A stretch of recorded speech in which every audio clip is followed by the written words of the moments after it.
It gives us great honor at this time to welcome today's commencement speaker, United States Senator Todd Christopher Young.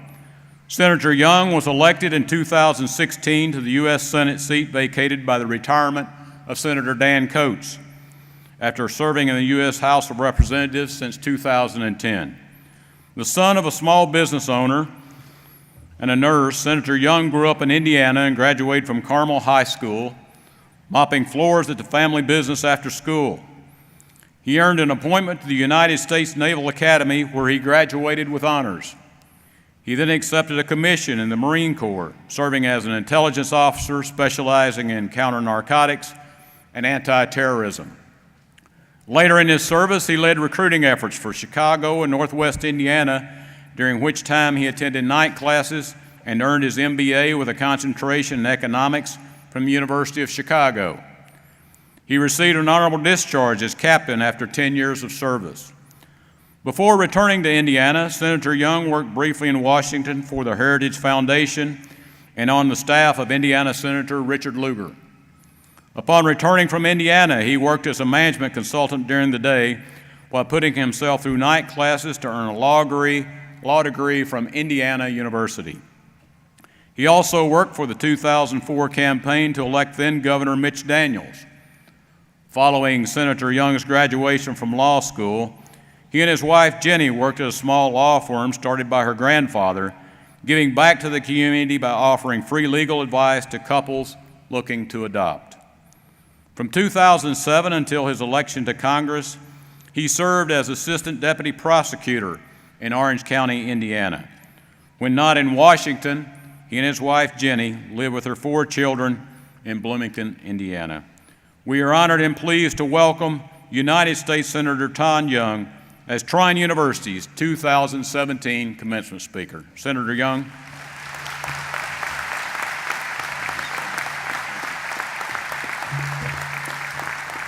Well, thank you. Thank you.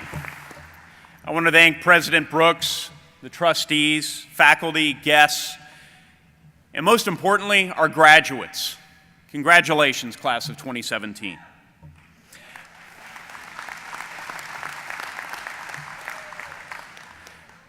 This is my first commencement address, and let me start by acknowledging something that few in my position will ever say explicitly.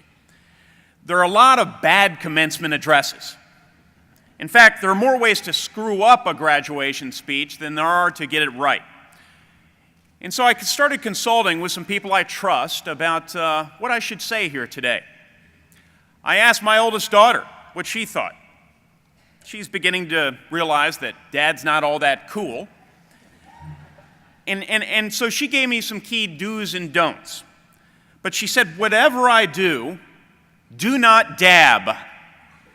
Well, I can guarantee you I won't do that because I have absolutely no idea what that means. All right. A few of my younger staff members had their own unsolicited advice to offer. They were worried about the old man. They said, just keep it short. I think I can do that. Yes, I heard some shots to that. That may be the best applause line we get today. Another one suggested maybe I give you some practical advice, maybe about a job interview. Well, I have to say, I responded, gosh, I don't know exactly what sort of advice I'd give them. I just went through an 18-month job interview. I traveled around the state, put on about 100,000 miles on my car, and I ran TV commercials. So I'm not sure I can help all that much there. So one benefit of being in my position is that I can tell you with pretty good precision where every single Taco Bell is in the state of Indiana, okay?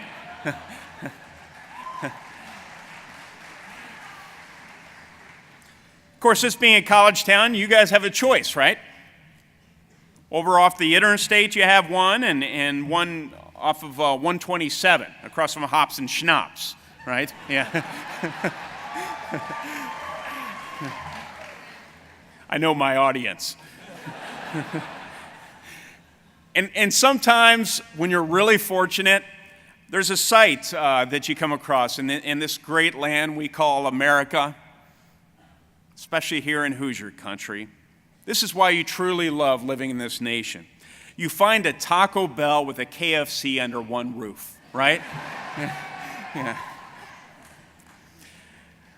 There's another good thing. You know, my job's not all that glamorous. There's another good thing, however, about being on the road so much. You have a lot of time to think. And being someone who's a bit of a admitted policy nerd, I like to read and think a lot about how the things we do in Washington affect real people.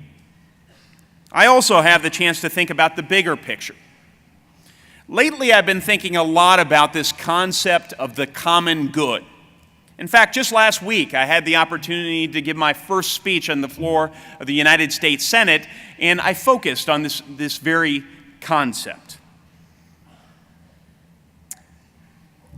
I'd like to touch today about the common good and how it's going to impact all of your lives. It's appropriate not just to us public officials, but especially for you graduates who are going to be leaders of this state and this region and beyond.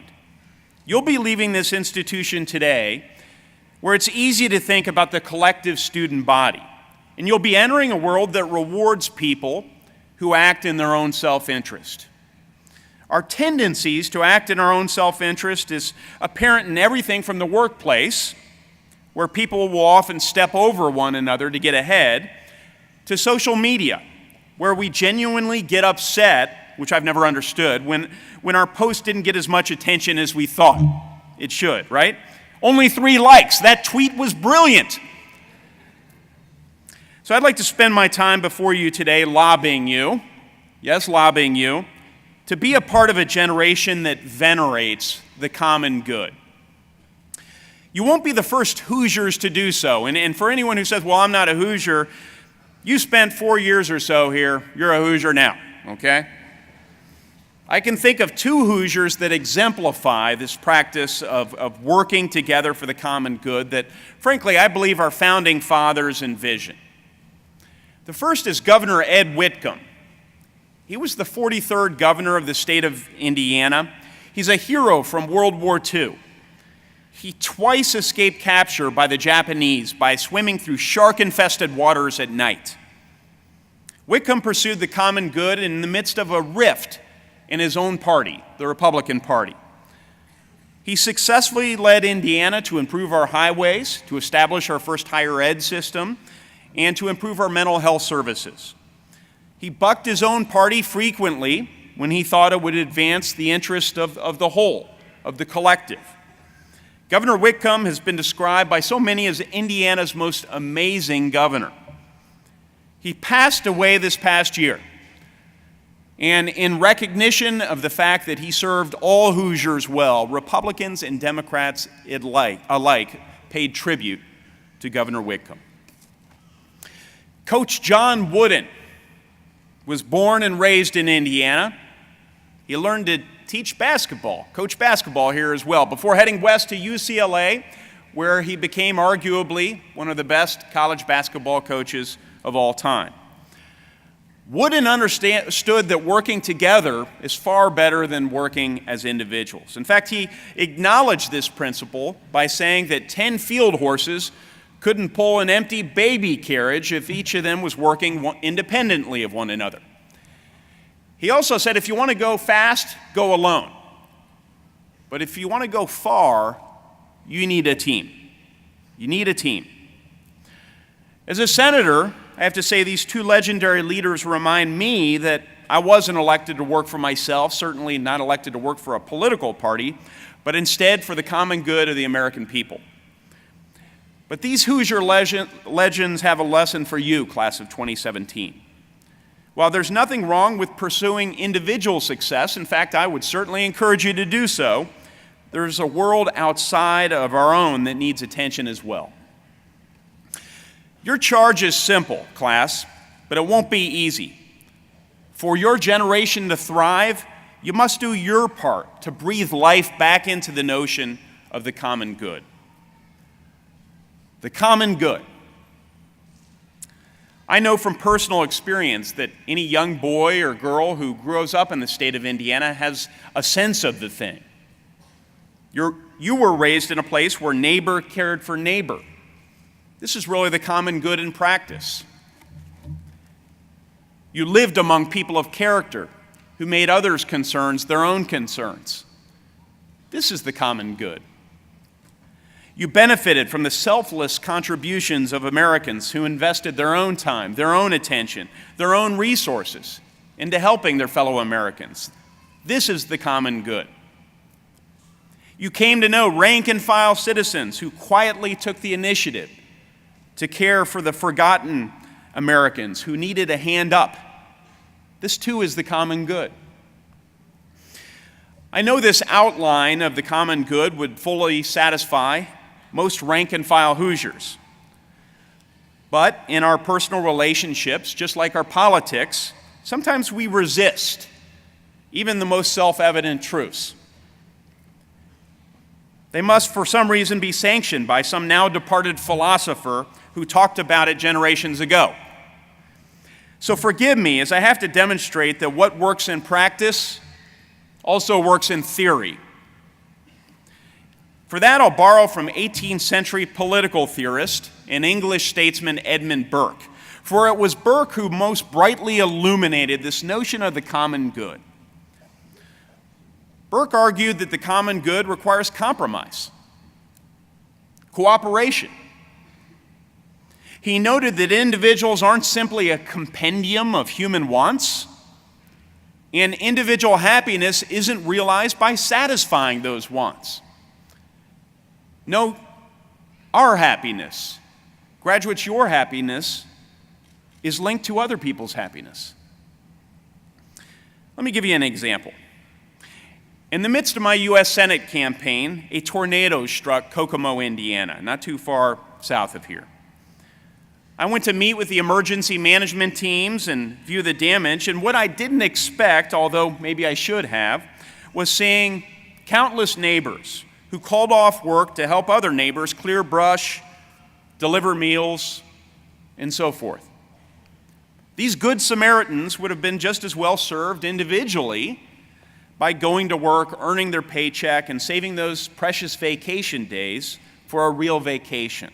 But instead, they realized their own happiness was linked to their neighbor's happiness.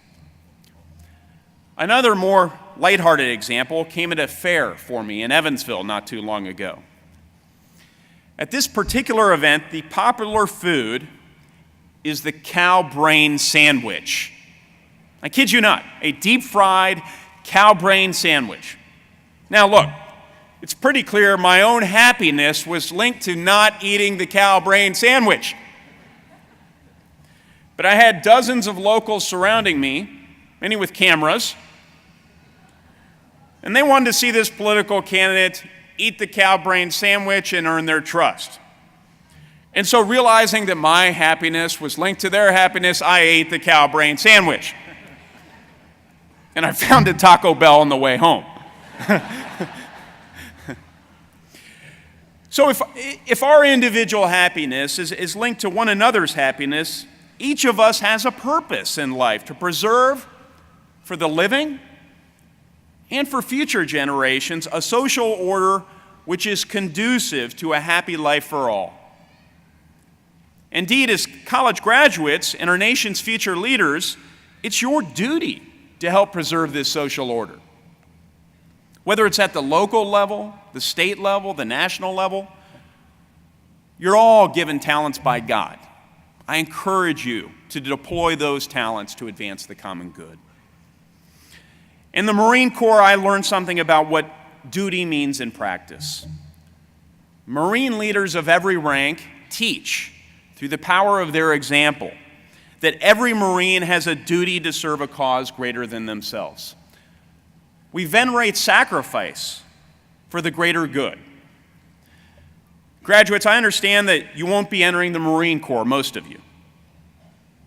You'll be issued a laptop, not a rifle.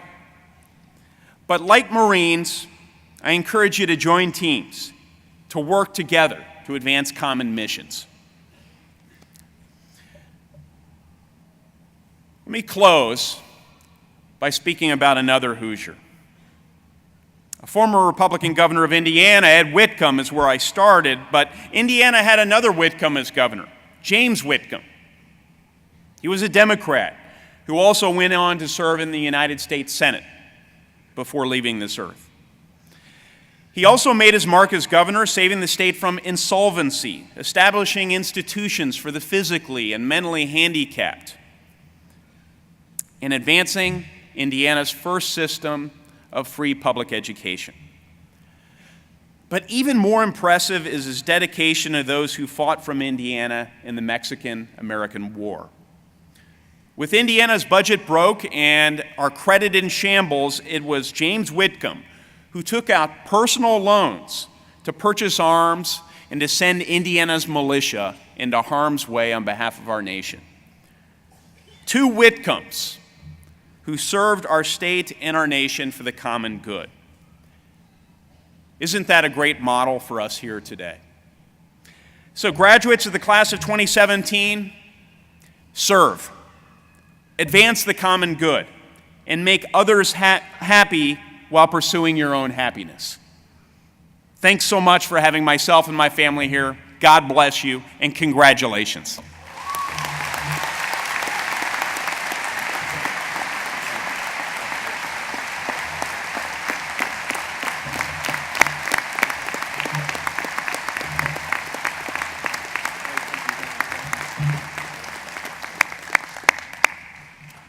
Thank you, Senator Young. Trine University follows the long-established academic practice of recognizing through the granting of honorary degrees those distinguished individuals who have realized significant achievement in their respective fields or have made substantial contribution to the work of the university. We have the privilege of recognizing one such outstanding individual today, United States Senator Todd Young. I ask Dr. Alan Herschel, our Vice President for Academic Affairs, and Senator Young to please come and join me at the podium as we award Todd Christopher Young the Honorary Doctorate of Public Service here at Trine University.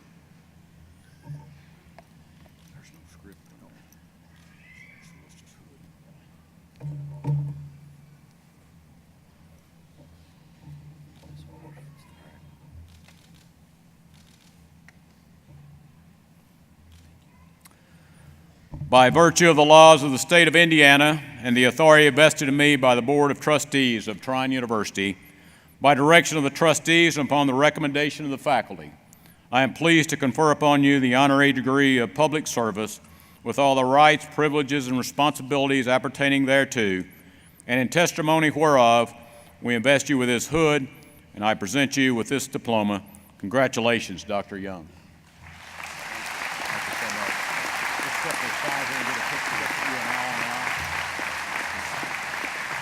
Thank you. I accept.